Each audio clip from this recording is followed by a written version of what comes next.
Fuck. Hello, fans of the podcast. Welcome to the podcast for the Mike and the Vittorio. Now, I just spilled Coke straight onto my shirt there. And now, That's I have a nasty question business. about the shirt. Do you? You've been because I've been in this room now for 20 minutes and you've been hoarding it.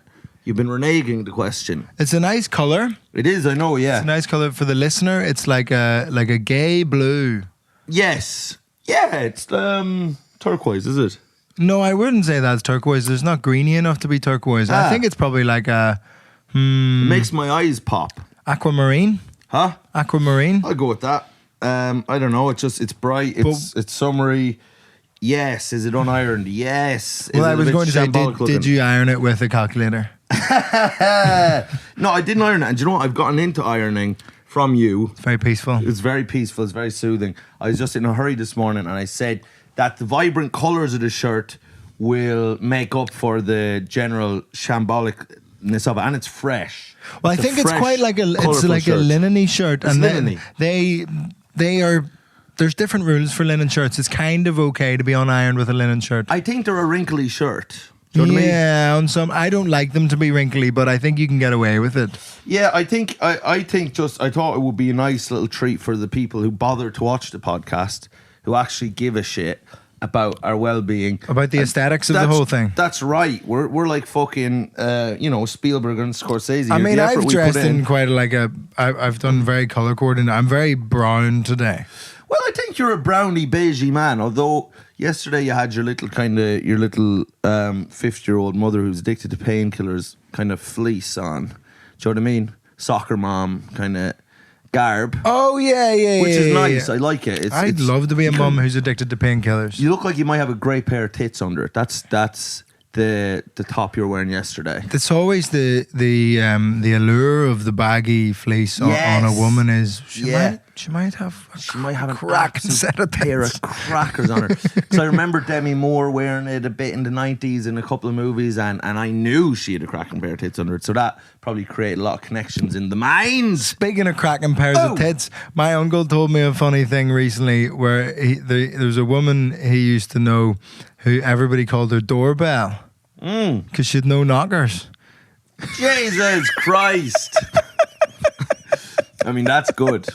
Isn't that so class? I mean, it's excellent. It's excellent. I mean, I'm sure maybe Doorbell didn't love it. No, because her name is basically in a clever way, you've no tits. But some women don't want tits. The women with the biggest tits perhaps wish they didn't have them. Well, sure, look, you get back issues, and then also you get like animals and babies. And there's a little baby there now, like they had a party on the weekend, and sure he had a wait. What? Wait. Yeah, you went to a baby's party at the weekend? I didn't go to a baby's party. I For a man who calls everybody else a pedo all the time. Well, hold on now. No, it wasn't you can't be going to babies' parties. No, it wasn't the baby. It wasn't his party. In fact, it was rude that the baby even showed up. But so this baby arrives at the party. Baby gate crashed. Yeah, well, kind of. You know, at the top of the stairs, the baby gate. Yeah, yeah. So he did. He baby gate crashed the party. So this baby turns up at the party, and we were like, "Oh, geez, here's the baby." And next thing, anyway, he's grabbing now at different ladies' bosoms. Oh, not his bosoms to be grabbing at. No, they weren't his at all. He was a little Weinstein kind of a character, and he was just kind of really trying to paw, and people had to grab him and be like, "Hey, baby, don't be fucking." Enough of that. No means no. She's a taken woman, and he was there. Means Yeah, 100%. Just a rotten little and people hungry, make horny fun baby. of these baby consent lessons. Have you heard about this? What? People who, like, if they're changing their baby's nappy, they'll like ask the baby's consent to like instill it, the sense that you have to ask before you take people's clothes off. And then what if the baby says no? Just sits in its own shit. Sits in its own shite. And gets really unwell and bad rashes. Yeah, and gets kind of like... And that's what you get for not medieval consenting. diseases. Yeah. And that's what happens when you don't say yes to people who want to do things to you. You get sick and filthy. So if anyone ever Ask to take your bum out. Yeah. You say yes. I was teaching them the right kind of lessons. But you were at this baby party. I was at a party. You were having a shower with the baby. When the babies came, the babies arrived at the party. Whoa! Would you don't be safe? For fuck's sake, have a little bit of decorum. We're not on NordVPN now. All right. This is a show about decency and class. No, you were they at arrived. a party and babies were coming? No, the babies arrived at the party. They came. Right? You were at a to party? come and go. It's the English language. It's how you use for people.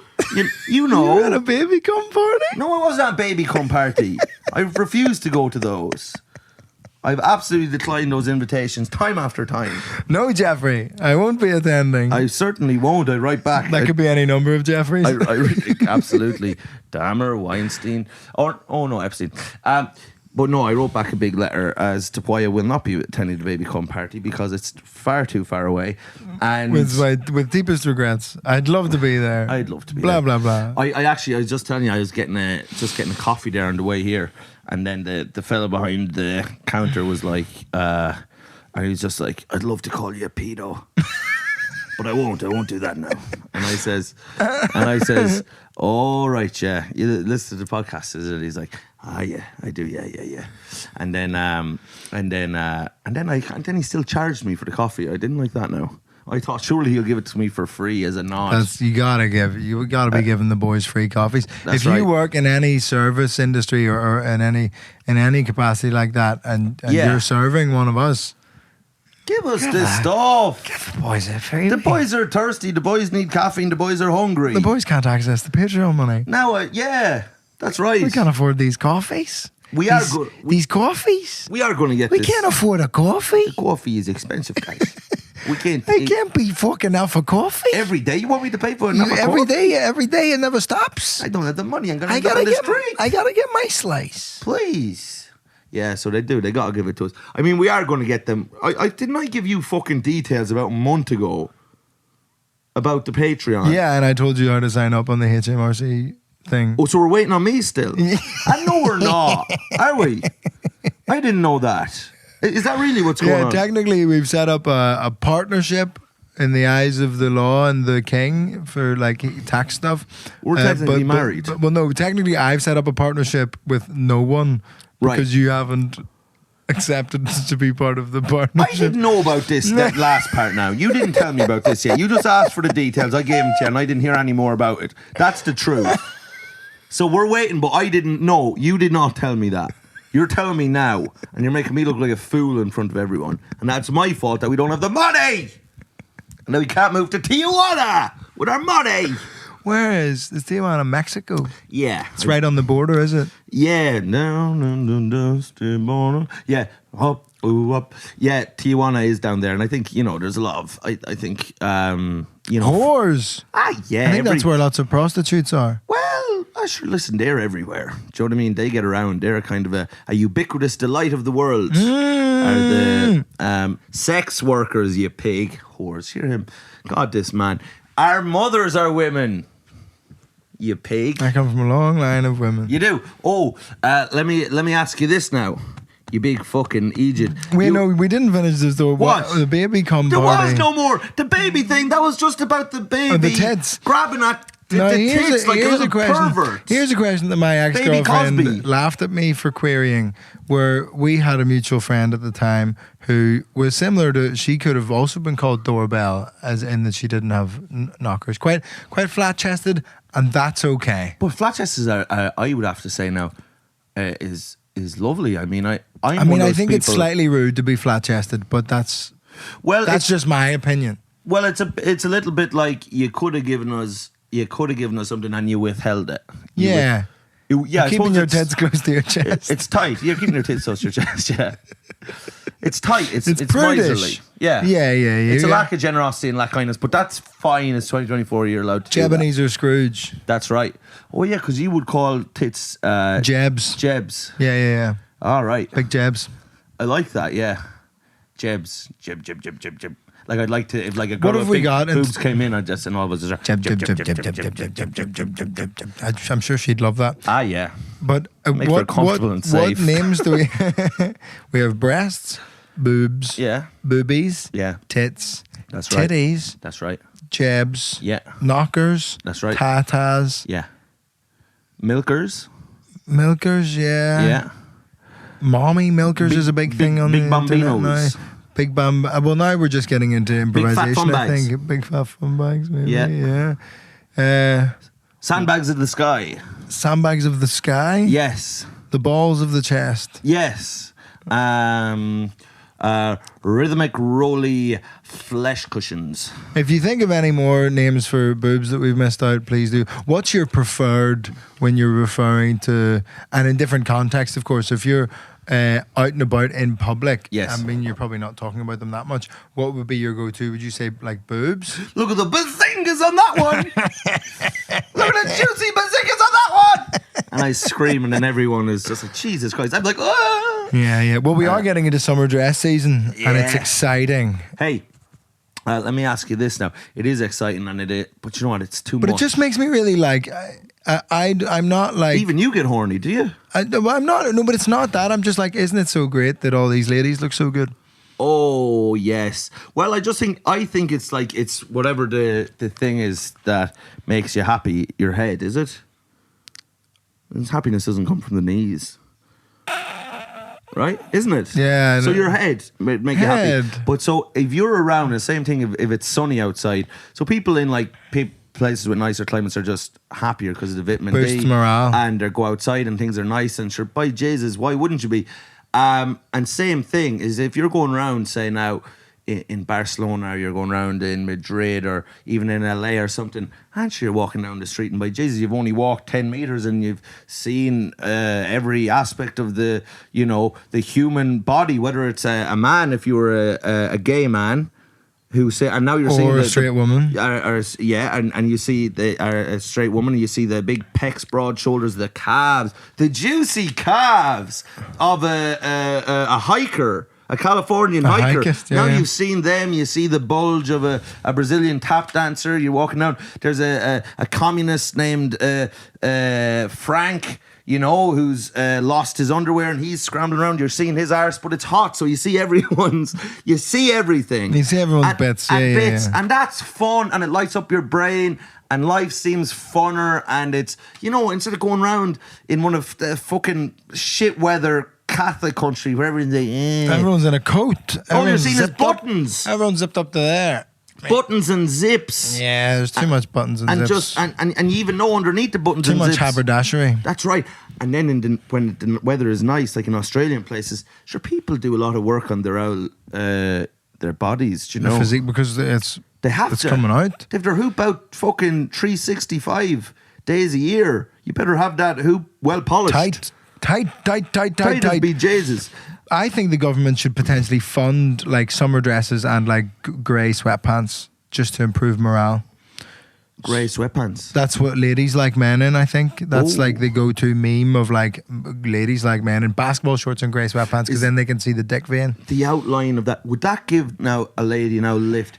She hasn't had a great night's sleep. I think she's been concerned about her job working as a lawyer, where she has to deal with the negative effects of the patriarchy and people not taking her seriously. Then she's walking down the street and she sees the outline of a medium-sized cock in a pair of Celtics basketball shorts around Finsbury Park. Does that give that woman a lift? I think it does. I think it makes her a better mother. Yes. I think it makes her a better lawyer.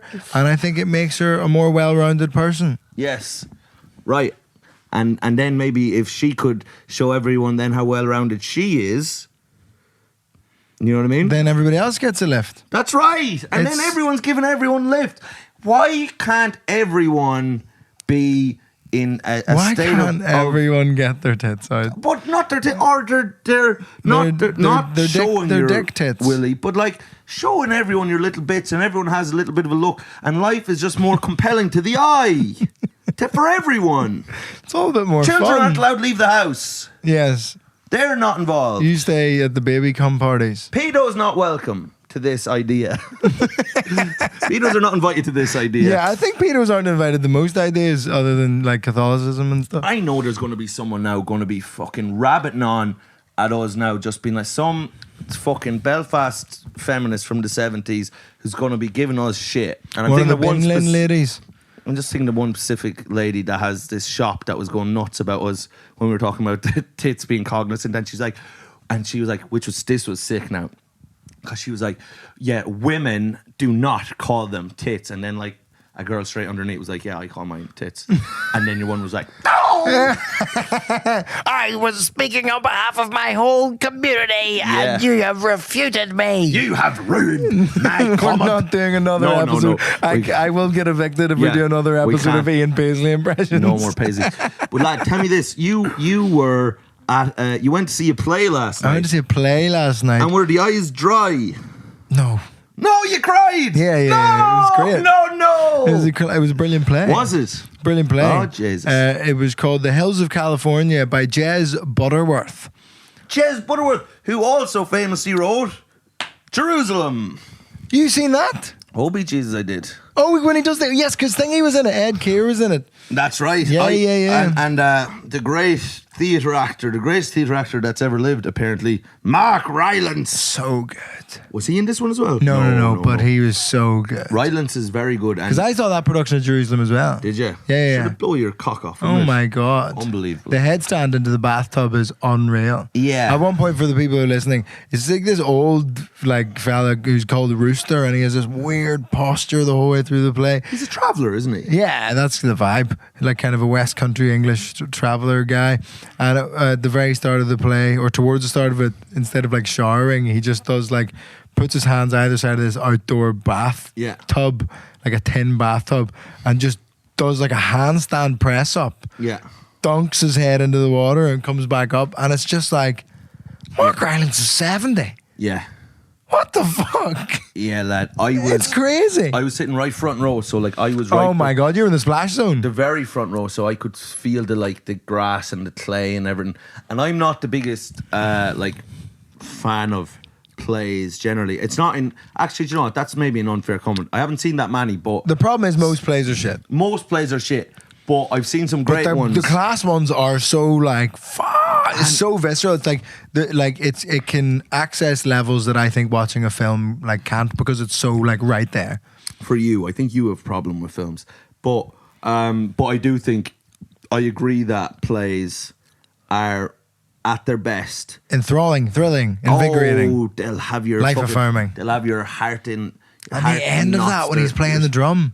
Yeah. Fucking hell. Oh yeah. Now that'll put the shivers up your arse. Oh, I was like, oh. Yeah. Now it was very profound, and it was very That's a good play beautiful. for you, Jerusalem, because it's all about like kind of like bullshit stories, but like the value of bullshit stories. Whoa! Hey now. Listen, you like a yarn? I love a yarn. I'm 90% yarn. I got my blood test in. It's about the importance of yarns and mythology and like rural myths. It's about rural myths. That's right. Yeah. I am a rural myth. Yep.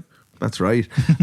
So tell me this. So you went to see this play. It was exceptional. It was Jez Butterworth, and there's a real like vibe to his plays where there's always like nice things happening, but there's always something like terrible and unspoken in the background. Someone's been molested. There's a in real their darkness childhood. of like, there's bad things happening. And should I say that? I mean, I don't know if anyone's gonna. If you are planning to go see The Hills of California at the Harold Pinter Theatre in London, I would recommend, first of all. Also, so sick. We arrived and we were supposed to be in like dog shit seats, and Jamali had booked it, and I didn't know what we were going to see. We were supposed to be in dog shit seats, but they were like, "Oh, we've closed the balcony," and I was like, "Thank God this play isn't selling that well," because we got moved down to the dress circle. These seats have been made for poor people and as such are made of dog shit. Now, first of all, I will say that old people shouldn't be allowed at the theatre. Oh yeah. Stop fucking coughing. But surely. Stop it. But if they had decency, the old people, they do what they did in Midsummer. Have you seen Midsummer? If you haven't, they'll have seen it because they've got a thing called Class, the listeners. So Midsummer. I don't think that's true. No, lad, it is. I've met one of the listeners, just he's a barista, and he called me a pedo. These are good people. But in that, when they get to a certain age in this like Swedish community, old people, I think when they hit 70, they jump off a cliff onto this rock down below and just kill themselves. And then if they're still alive, a guy comes over and just smashes their head with a mallet. And I think that maybe if the older people had a bit of decency, they do that. I think and so. Stop turning up at theaters. Yeah, stop turning up at theaters and elections. Yeah.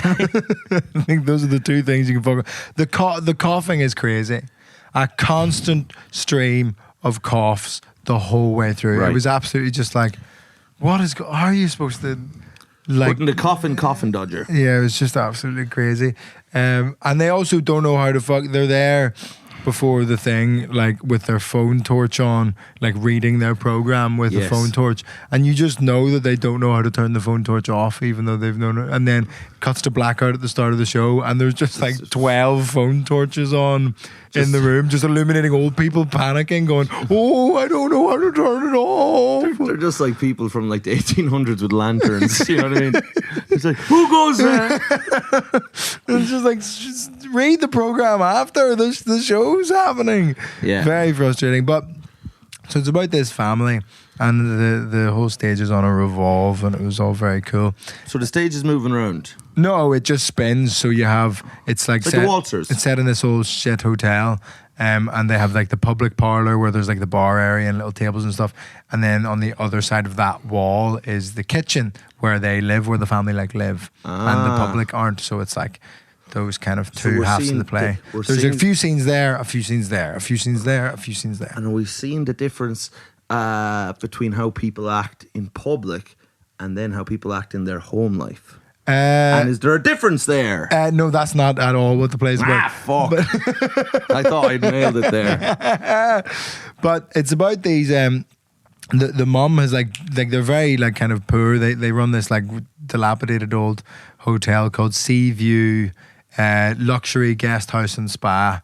And then gradually, as they like lose money, it becomes the Sea View Guest House and Spa, the Sea View Guest House, and then it's just called Sea View. Right. By the end, it just gets shitter and shitter and shitter. But the ma is like so keen for them to like get out of poverty that she like drills the 4 daughters to be like a little singing troupe. Ah, nice. Where they're doing like, you know, family band, like the a little chorus. like close harmony, like, but like it's in like the 40s and 50s. Like the chorus. But like, yeah, like a way earlier version of that, like right. a little, Leave me breathless, the thing, go on. Like that.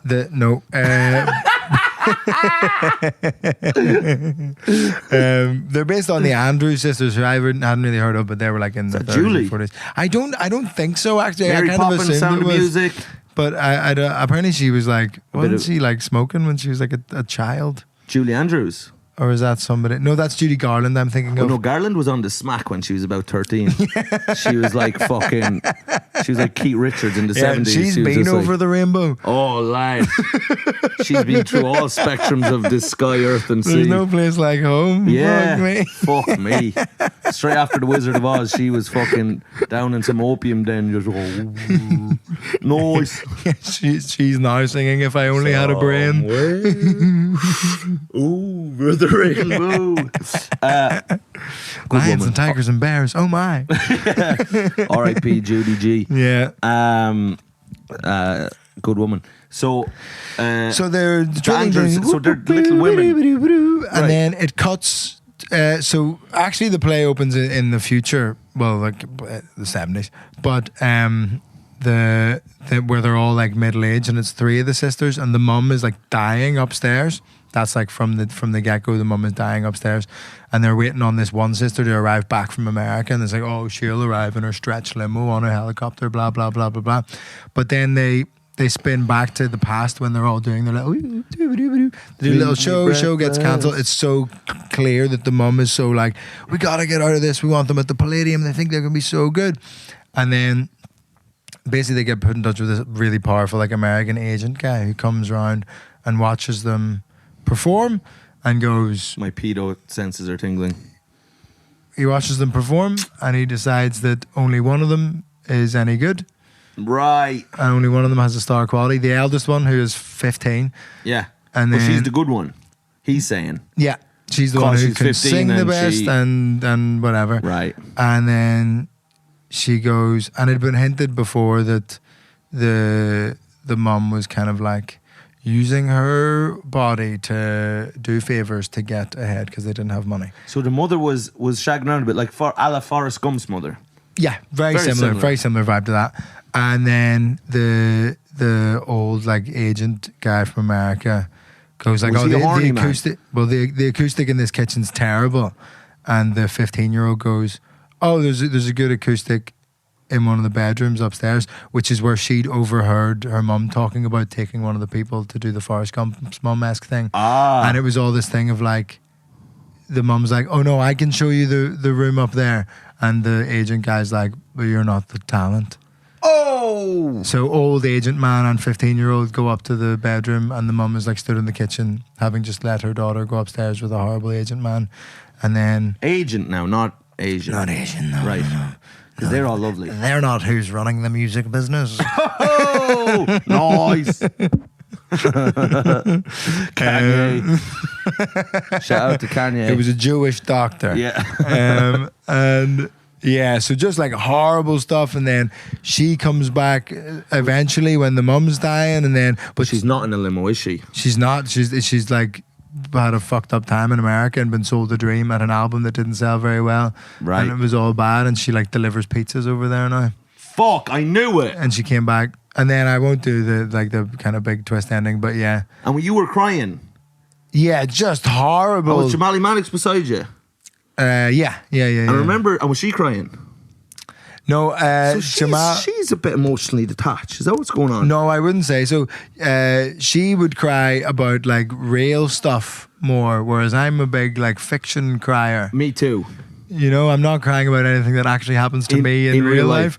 But if something happens to a cartoon rabbit, it's over. Didn't I hear that? Didn't I see this once on a clip on a podcast of you, and that you said, because obviously you're quite an anti-horny man and you wear your sandals and you kind of have denied the pleasures of the flesh. I think these are a big thirst trap for the women watching this right now. Yeah, but I think that's like unbeknownst to you. You're not trying to do like you're being like, it's comfort. I teach the clarinet. That's what this tells me, right? That's what you want to kind of project. And I make some nice soups. But there are some freaks out there who look at that and be like, yeah, I'd love to shove that sandal up my fucking arse, you know what I mean? And I know there are people like that, but that's not on you. But you are quite an anti-horny. I am anti. You deny the pleasures of the flesh. You're kind of, you're quite... I'm above it. Yeah, you're quite monkish. Now, but don't you get aroused by the sadness of your partner? Didn't I see you say any this? kind of emotional vulnerability? So here's what you get rock hard if Jamali's crying or if she's been hurt or something. She fell over, no? Or got cut. Is this right? No? If she like hits her head on something. Emotional connection. Oh. I've been told by the internet that I'm a demisexual. You're a demisexual. Yes. I've read about these people. And this is where I thought I was one for a while. And like if I make Jamali laugh, then some part of my brain's like, "Roar." Do you get hard if you make her laugh? Enough, yeah. If we're having a good, goofy, fun time. If she's really like down like that, and then you're like, that'd be terrible if you're laughing hard. And next thing you're getting poked by a veto cock. You know what I mean? By a wild veto cock just thrusting into you. Just a bit of advice. Just slapping into the side of her. That is funny though. Yeah, but then similarly, it's just any kind of emotional connection where like if she's opened up and been upset about something. Opened up, keep it PG, please. Veto. Then part of me is like, oh. So she'll be like, this happened to me as a... No. I'm having a tough time at work recently. Next thing, I'm like, oh, thank you for being open and vulnerable. Have a look at this. This might make you feel better. This'll make the troubles go away. As in the Good Friday Agreement? Yeah. This will make the troubles disappear. Come and say hello to David Trimble, Bertie Ahern, and Tony Blair. What's the song that has like mentions your troubles going away, or like your Like a bridge over troubled water, I will lay me down. That was good, wasn't it? That was good. I thought you joined in there. Surprised you didn't. There's like forget all your troubles. Yeah, but isn't it? Are you thinking of the bare necessities? Yeah, probably. Forget about your troubles and your strife. your worries and your strife. Oh, your worries and your strife. Yeah, that's right. But it's Look similar. for the bare necessities, the simple bare necessities. Forget about your worries and your strife. I need those bare necessities, old Mother Nature's recipes. That is the bare necessities of life. You think that was like, when they're saying the bare necessities, forget about your worries and your strife, is that an allusion to some sort of drugs? Do you think maybe that's about heroin or something? No, Do you know what I mean? I know so many of the songs from that era are about heroin, but I don't think wherever I wander, wherever I go, I couldn't be fonder of my big home. The Heroin bees are pipe. buzzing in the trees to make some honey just for me. Honey heroin. If you look under the It's all rocks and heroin. plants and take a glance at the fancy ants and Fancy maybe ants, try a that's- few. That has to be. Try a few. The bare necessities of life will come to you. They'll come to you. Oh, that's good.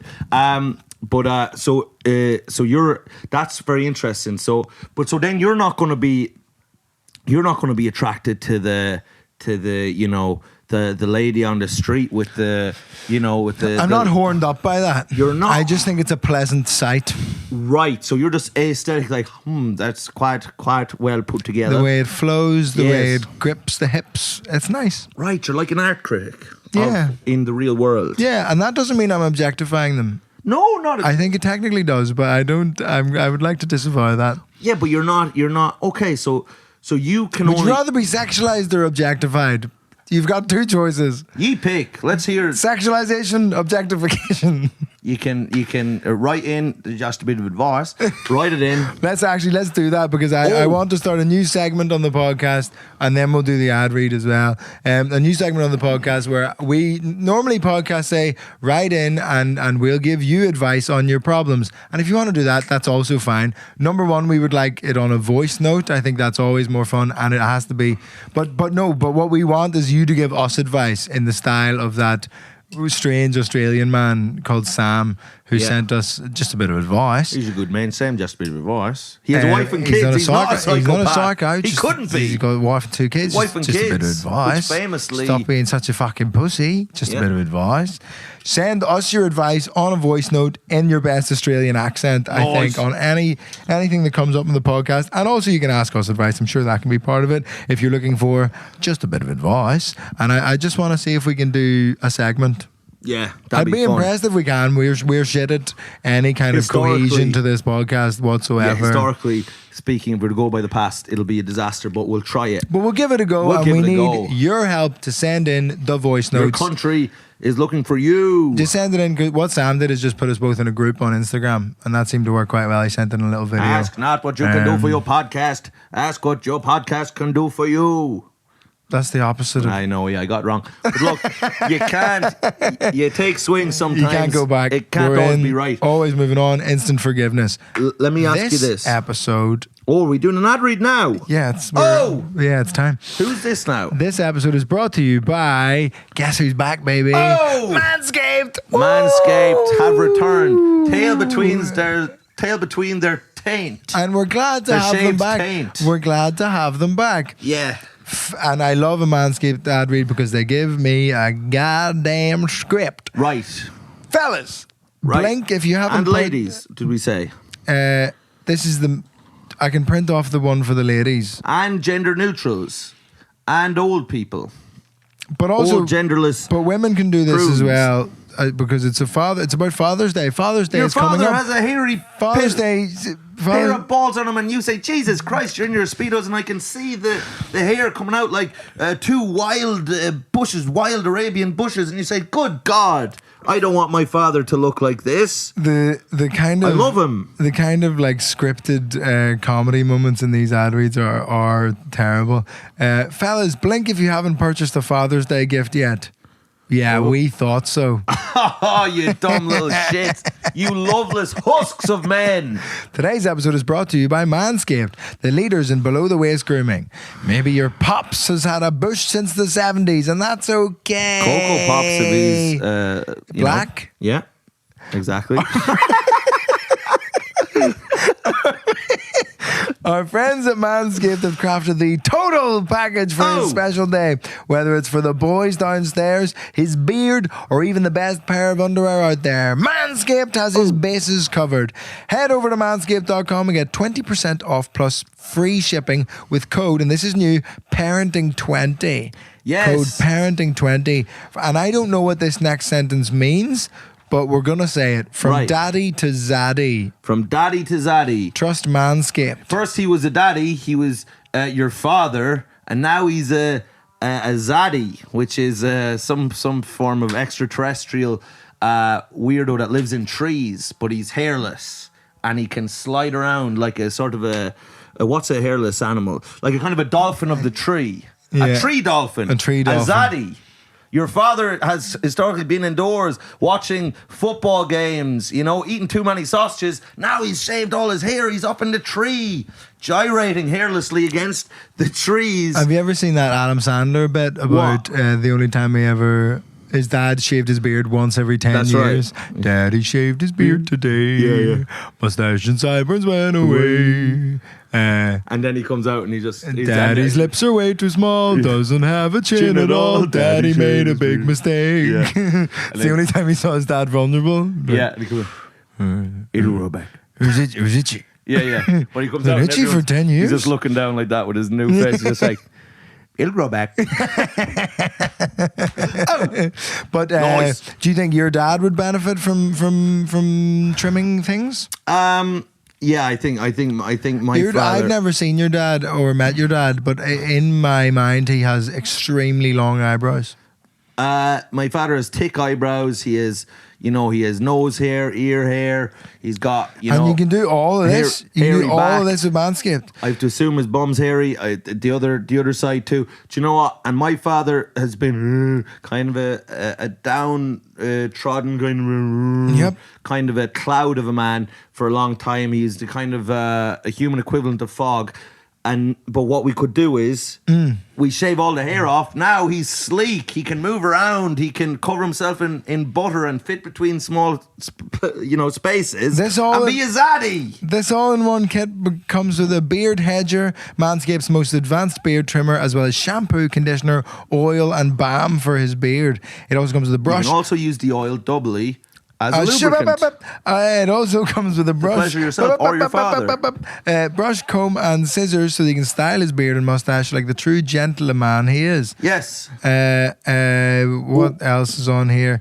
You also get the Shears 3.0 is the 5-piece precision men's nail grooming kit that any father needs to stay on top of his self-care with professional grade stainless. If you got long nails, you're giving abortions.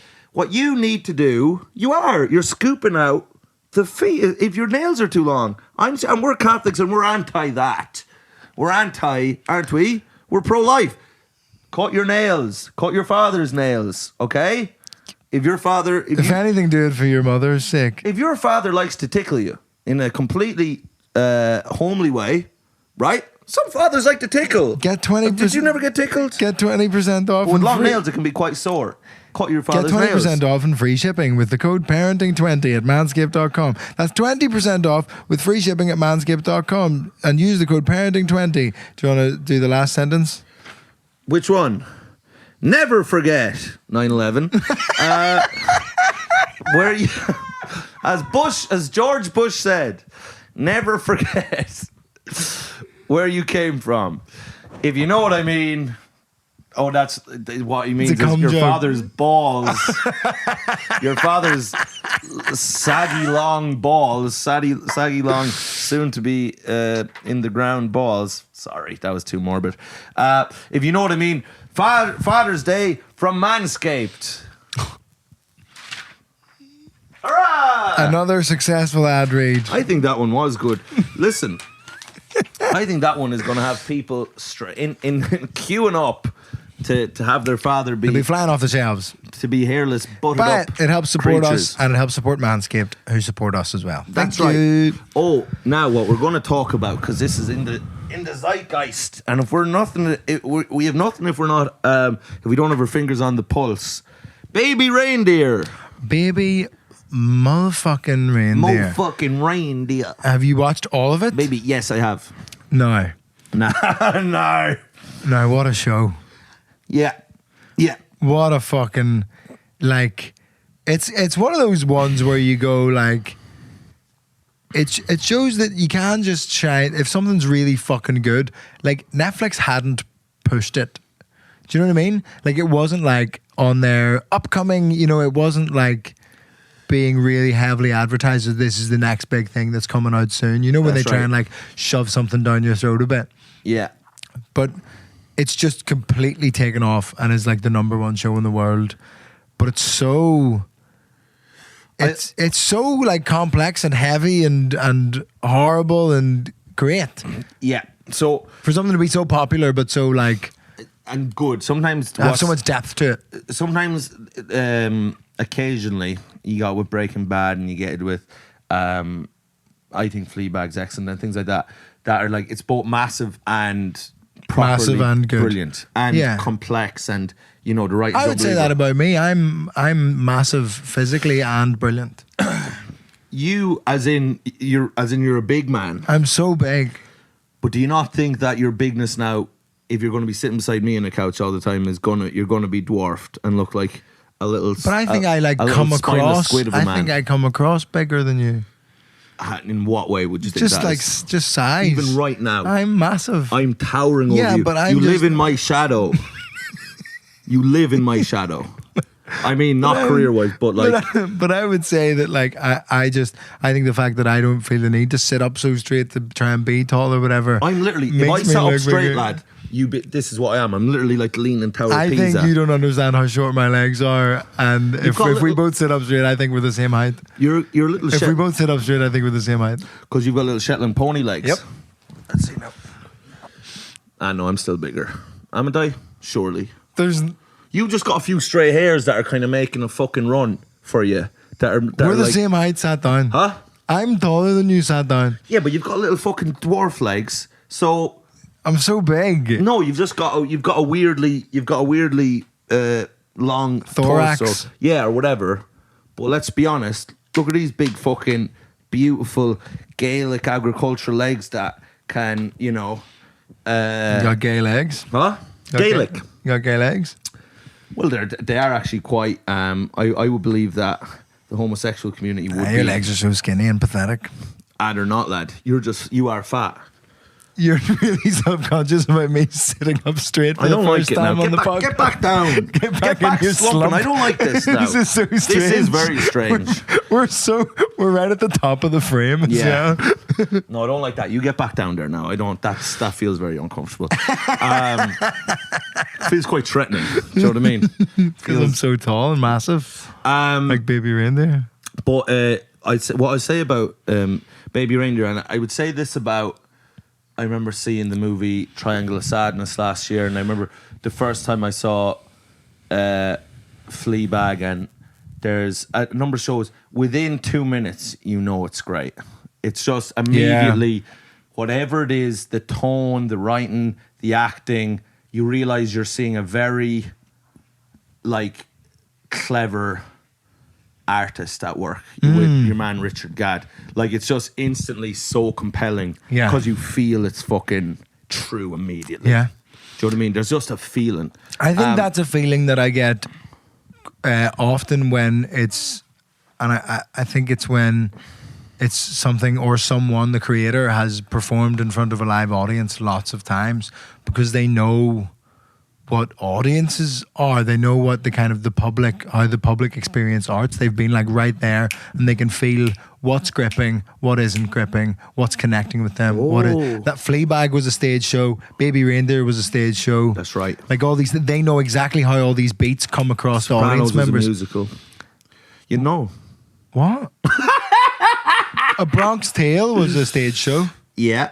Chaz Palminteri. And he did it. He said he wrote that whole thing that I haven't seen by doing he got 3 minutes at every weekly acting class that he went to, and he did a different 3 minutes from the script that he was working on. And he said if anything wasn't quite landing, then it got tightened up. So that whole movie is like 3 minute bulletproof chunks. Oh, A Bronx Tale. Yeah, so sick. There's a song, "Baby, I need your loving, got to have all your loving," and it's about it's like with the romance between the Italian character and a black girl, but all the Italian people in the neighborhood are quite racist, but their love transcends the racism. Oh, that's nice stuff. Nice. So anyway, you immediately know it's good. Richard Gadd, I mean, it's one of the most frustrating things I've ever watched in terms of like it felt Uncut Gemsy. Yeah. In the sense that the whole way through I was like, no, why are you doing that? Stop. Yeah. Stop. Why? Fuck. Stop. That's right. I was livid. I was livid at his character. Why the fuck would you do it? Why don't you just say what's good? No, what? You could just tell her right now and it'll be fine. Just tell her the truth. And he just passively lets everything slide into shit. And obviously you learn as the show goes on why he's doing it. But also then it's just like, it's so great because it's like he isn't a perfect character or a perfect victim. Like, you know, in most things, I love that. People just make out the victim is like, oh, the bad thing happens to me. Well, it's exactly the thing. I'm good and they're bad. It's exactly the thing we've spoken about in terms of what we hate in some comedian sets. Yeah. Is they're always like the hero of the story and everybody else is a bastard and all this stuff. And it's just like, right. That's just not, it's not interesting at all for you to be like, oh, I did everything right and everybody was mean to me. It's like, no, you fucked up and that's good. It's good that you fucked up because then it's more relatable because we all fuck up, don't we? That's right. And that's my problem with like that Hannah Gadsby stuff of like everybody else is a fucking prick. It's like, like what's interesting is that even like anyone who portrays themselves as, you know, and that's why I was always warned about like comedians who portray themselves on stage as a really good person.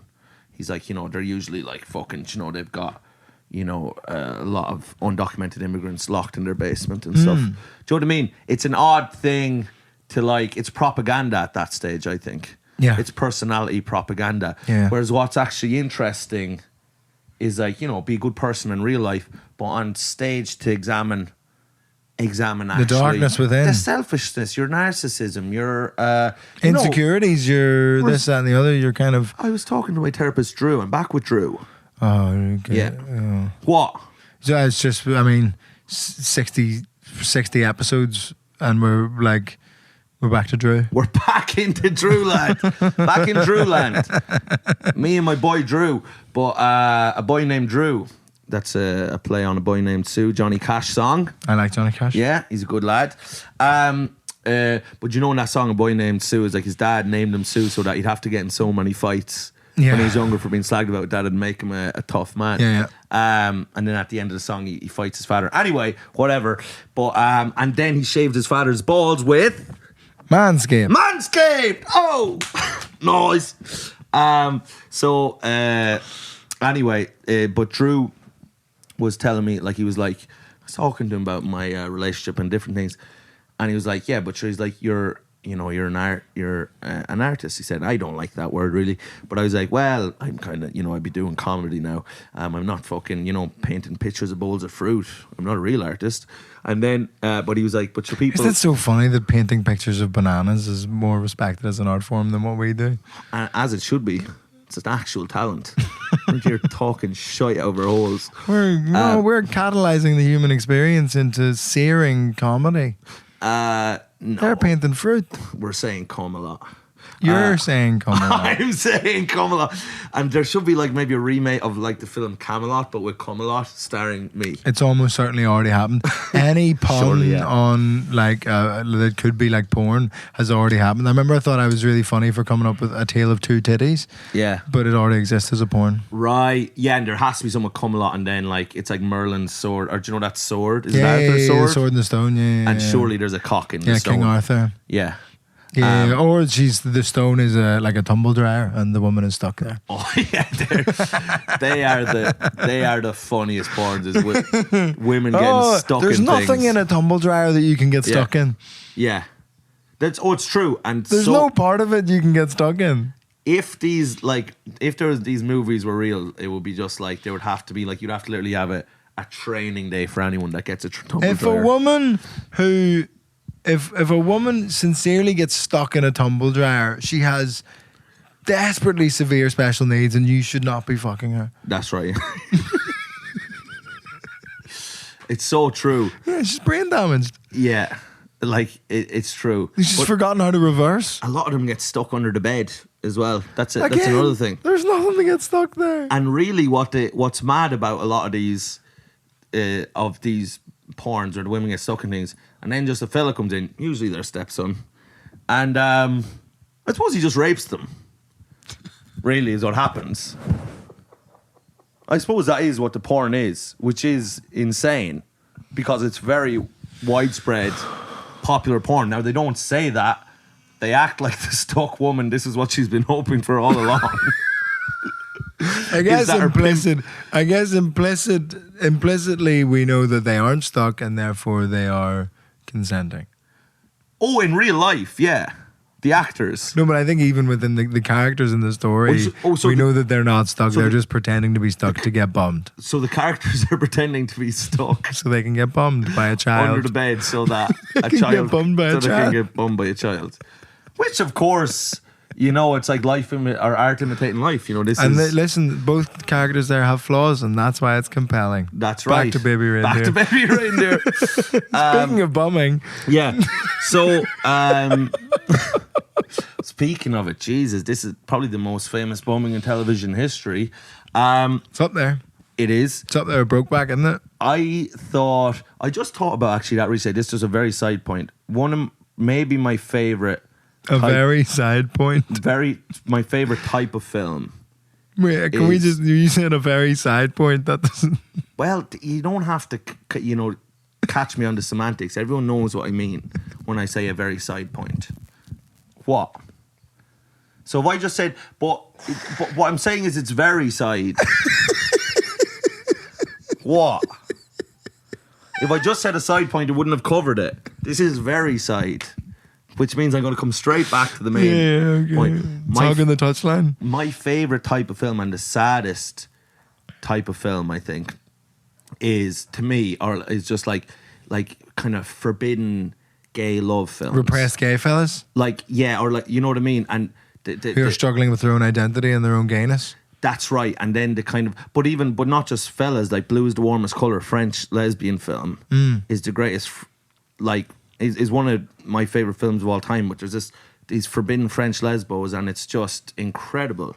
And then because this forbidden sex is so fun. I think I have much more respect for gay fellas than I do for lesbians. Oh, like if you're a gay fella, you got to commit to the bit. As in, you've got to... Like, what's a lesbian saying? I want less things in my butt. Yeah, you, me, and everybody else, love. You, me, and Dupree. Whereas gay fellas get fucked in the ass. Well, yeah, but they do. That's crazy. But come on now. We've already discussed with our resident gay council. Not all of them get fucked in the ass. A lot of them don't. A lot of them are just kind of, they're little sucky calves. Just hanging out. Yeah, grazing on each other's bits. Night people. That's right. Hanging out. Yeah. Looking at each other. Waiting for something to happen. Come on. I didn't know if you were writing this or if you were quoting something. That's an actual song. It's a great song. It's called Night People. But forbidden gay love, Blue's the Warmest Colour, Brokeback Mountain, I can't quit you. And they're wrestling, next thing they're shagging, and then I love Call Me By Your Name. I just think it's just wonderful. Just kind of repressed gay love is just as good as it gets, love-wise. Yeah. But on it, Baby-Reindeer, has elements of that in it. it does, and So I think we both agree that it's brilliantly made, very compelling. Yeah. Like excellent TV show making. What do we think of? They absolutely probably should have made it less easy to find who Martha is, given that thousands of people have found Martha and are now messaging her and sending her death threats, and she's had to put out statements. But surely she's having the time of her life. Like, surely this is absolute bingo, bango. Have you seen her Facebook post about it? What'd she say? The key points are: I've never met Richard Gadd. He stalked me, actually, and he has AIDS. AIDS? But sure, that adds up with the character. She is the maddest fucking... Obviously, but she's just a severely mentally ill woman, and they just used word for word the tweets that she was sending. And people just searched for those tweets and found them. The problem that I encountered talking about it with someone else is, so for a few weeks there, I was like, brilliant show. They absolutely should have made. They shouldn't have used the tweets word for word. It's so easy to like just search those exact words into Twitter, and then you'll just find exactly who it is. And I thought, yeah, they could have been more careful about that. Problem is, the woman, who I won't name because I don't want more. I mean, I don't think any more people are going to go fucking find her and send her nasty messages. Absolutely but not. The They're woman, too busy buying Manscaped products. The woman who Martha is based on had tweeted Richard Gadd like loads and loads of times. So if you just scroll down far enough to people who are tweeting at Richard Gadd, it's there. Like, she is publicly... or was publicly harassing him and was like tweeting at other comedians being like, can you tell Richard to check his emails? I sent him over something important. Blah, blah, blah. And it's just like... was that important? Well, no, yeah, probably not. But like, but it's like she had made herself publicly findable. So there was no way, even if they'd made her entirely different and changed all the things that she tweeted, she still would have been eminently findable on Twitter. Yeah, and sure, look...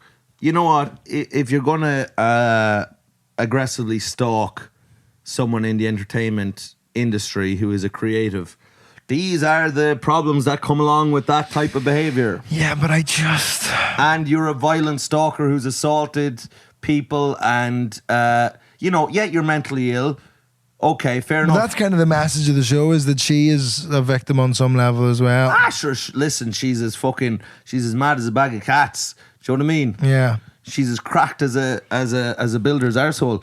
But I made that one up just there, cracked as a builder's arsehole. But then it's everyone's. I think that's good. Is that good? Because you think of them bending over. Anyway, don't linger too much on the thought. Don't think about it. Don't think about it. Just let it happen.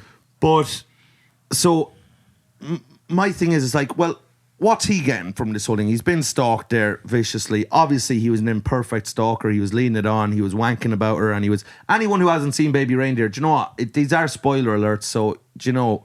But, get on it and come back and listen or whatever. Yeah. But, so, he's an imperfect stalker. Yes, he let it happen. He didn't report it soon enough. There's also... We know why he didn't report it, because of the fact that he was... raped by this TV producer or writer kind of fella. And the argument that lots of people are making is that he made it very difficult to find the TV producer, to the point where people guessed the wrong guy just because he looked like the actor and happened to step down from his role when Baby-Reindeer came out. And everyone went, oh, he's guilty! And Richard Gadd had to put out a statement being like, it's not him. Oh, so we haven't found the guy yet? No, the industry people know who he is. I saw that Richard Osman from Richard Osman's House of Games. Yeah. He said we all know I've been who it listening is. to their podcast loads. The rest is entertainment. Yeah. It's brilliant. Is it good? A real insight into the inner workings of the CD industry. Nice. But I've spoken to people and they're like, yes, this guy. And I won't say it because that's illegal for me to whisper to me. No. Now. No, I'll tell Please. you. I'll tell you in between. Write down on a piece of paper for me. I'll tell you between now and the Patreon. Okay. I'll tell you in 2 minutes. I feel like time. I would say it. And I will say it on the Patreon. I'm not. I as much as I really love a hook to get people to sign up to the Patreon, I'm not going to name someone as a rapist on the Patreon because I think £3 isn't enough of a barrier to make me go to jail for libel. Right, but we'll use another hook to get them on. George Hook will be on the Patreon. today. The Irish like rugby pundit? That's right. I'm using a different hook. Come on. Go away. So, So and this is the thing of like the rapist producer guy didn't make himself as easily findable on the internet, like just in spite of everything. So it's like there was only so much of a good job you could have done on Martha to make her hidden, because she'd done quite a bad job of covering her own tracks. She's left an insanely large paper trail. It's not breadcrumbs. She's dropped a loaf every few steps. Yeah. And what's his face? Richard Gadd, He's within his rights to tell a story. That's right. It's his fucking story. And he tells it brilliantly. She stalked him. She made his life a fucking... Although apparently the end is different. Like, she didn't go to prison. Right. Like, so like he changed the end a bit. Which is tricky, because at the start it says this is a true story, and that is what we don't see her go to prison, lad. We just see her in the... She gets sentenced.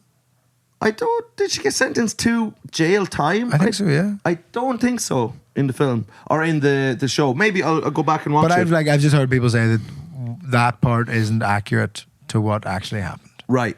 But obviously as well, the reality is no matter how honest you're being, things are going to be coming through your lens of what happened. Yeah, and I thought he actually did a very good job of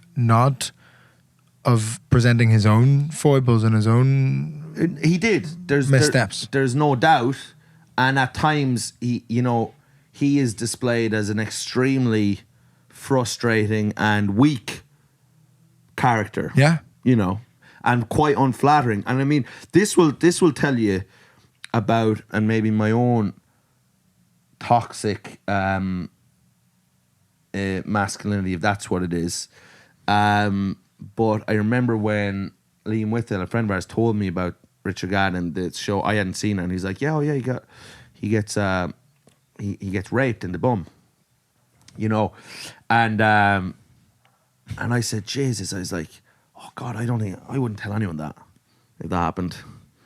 And that's how I felt, my reaction. I was like, because of the perceived weakness or emasculation, which comes up in the show. Yeah. And I that was my reaction. I was like, Jesus Christ. I mean, the honesty of But in general, I think of him as an artist is unfucking believable. It's brilliant. It's so raw, so vulnerable, Good so Lord. open.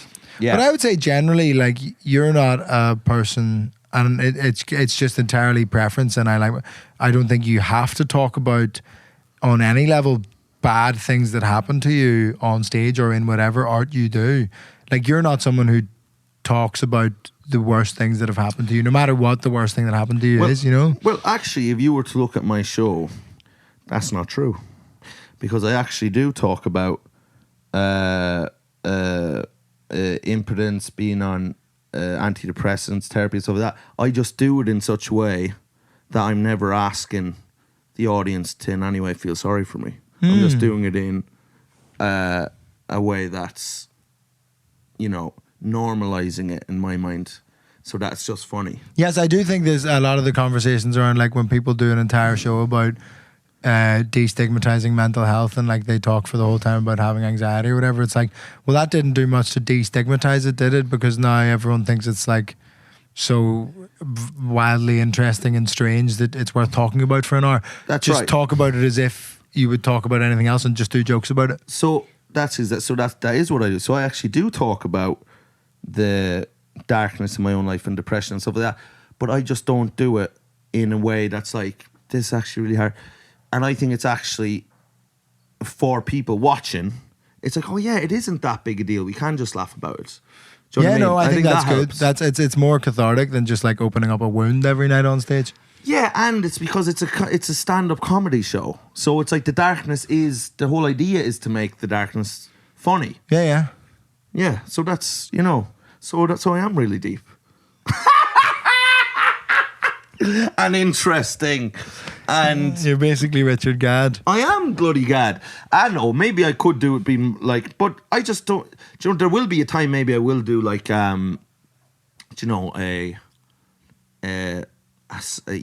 more a sadder show or something. You know? I just I know you give me stick for doing like the sad show stuff, and maybe actually we've gone over an hour there, and maybe we should have a kind of chat, like a more inside baseball-y but chat we're going to about. have 5 minutes. We still have 2 minutes there now, and we can go into this stuff on the Patreon. We've so much to talk about on the Patreon. Actually, we've more about. I had a Baby-Reindeer. mad experience at the merch desk at the second Ulster Hall show. Yeah, Very fucking we're going to talk about strange. Challengers, the movie we've both seen. I have a story to tell about a train story. Which I'm very excited about. Yeah, it is actually a good one. And it's just an odd little story. I'm not fussed on what happened to Mike. I just want to know what type of train it was. Yeah. It's a really fast one. Okay, so will we continue this talk on the Patreon? Yeah, that sounds good to me. Lads, Plug your dates, baby. This comes out on the 16th of May. So 16th of May. Tomorrow night, the 18th. What the hell? What do you think tomorrow night means when you said, I said it's the 16th of May, and then you said tomorrow night, the 18th? Oh, Matt, it's all hard. Nothing's easy in this game. So Oma, you bloody devils, 18th of May. But this can't come out on the 16th because the 18th is a Thursday, is it not? I think your Oma show is the 17th. Huh? I think your Oma show is the 17th. Oh, it is the 17th of May. And this is, okay, yeah, you're right.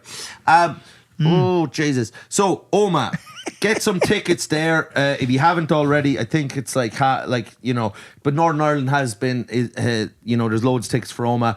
Derry, the Nerve Listen, Centre. my Oma show was full and awful. But that's okay. I'll connect with these people. I'll talk about cow shit and all the... I'm a farmer too. Now, he's a percussionist from Belfast. You had resentment towards him. You did. Be honest. You had prejudice. You didn't like to see his success. He was a big time Charlie. I'll come in covered in shit. How about that? Come on. It's an interesting way to plug your gigs. Yeah, Derry, the Nerve Centre, lads, get tickets. That's on the 20th. Belfast 19th is sold out, but there's still tickets for Belfast on the 21st. Please come to the show, Limelight. I love you. Let's go. Then the Irish states, Limerick, Galway. What about you guys? Come to the shows. Those are nearly sold out. Dublin, Sugar Club sold out. Whelan's Big Room on the 28th. That's just about sold out. There's a couple of tickets left. Get to that one. It's going to be sick. That's Cork, class.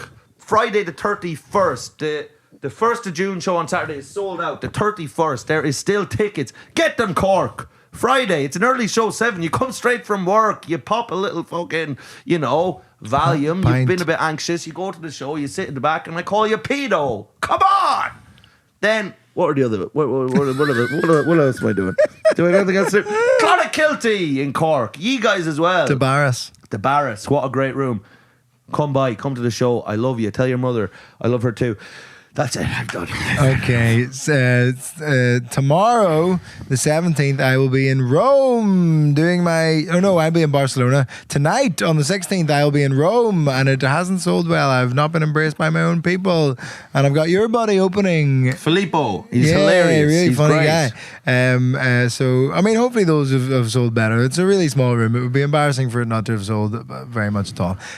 Fingers crossed. Barcelona, tomorrow, the 17th, I've added an extra show. The first one sold out. Second show added at the Clubhouse in Barcelona. Great room, great fun, good people. Should be a good laugh.